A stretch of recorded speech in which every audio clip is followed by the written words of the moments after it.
Hi! Welcome back! Ilang days na rin tayong hindi naka-upload. By the way, a day in my life as a content creator here in Dubai. Tara, samahan niyo naman ako. So ito nga pala ang ganap natin for today's video. So as you can see, parang magka-camping na naman ang person. Fast forward tayo mga kalamon. Alam niyo ba na sa part na ito ay sobrang nainis ako sa sarili ko. Kasi sa ganda ng view wala talaga akong nakuha. Guess what?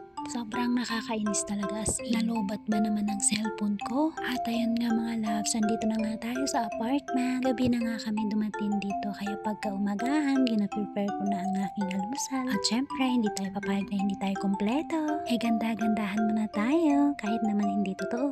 Char. By the way, ito nga pala ang mga kasama ko.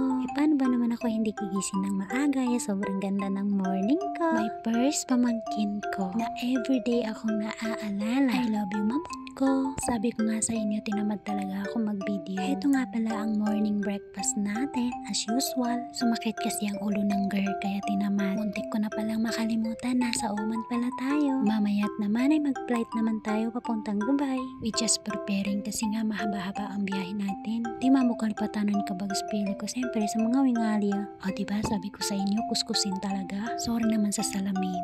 Arang kasangawan may kamakadyang lauri makapag-spilling. After a few minutes ay nag-apply na rin tayo ng sunscreen dito. Sunscreen at lip tint lang okay na. Wala naman dapat tayong ayusin sa mukha kasi nga ganun din. Feeling maganda lang talaga ako. At ito nga mga loves, sinuot na natin ang mahiwagang sombrero. Handang-handa na talaga sa pag-uwi. Alam niyo ba mga kalamong, sobrang worried ako dito. Kasi naiwan ko si Percy sa room. Wala siyang kasama. Ito nga pala ang mga new friend natin. Sabayan ba naman ng full storage ang phone ko. Kaya wala tayo masyadong video. By the way mga loves, I'm so excited. Nakaka-inlove din ng music ko. Guess what mga loves, how many hours kaming bumiyahe? Finally, nasa bus na din. Ginabihan ba naman? But it's okay, kaya naman. Finally, after a few hours, ay andito na tayo again sa Dubai. Heto nga at pwede na kayong bumisita dito at open na ang night market. Located nga pala ito dito sa Arvega. Sobrang daming mga Pinoy dito mga loves. Halos lahat ng makikita mo dito, makasalubong mo ay Pinoy na. Nagutom ang person kaya bumili mo na ako. Parang Pilipinas din. Malapit na din ako sa apartment. Finally mga loves, andito na ako sa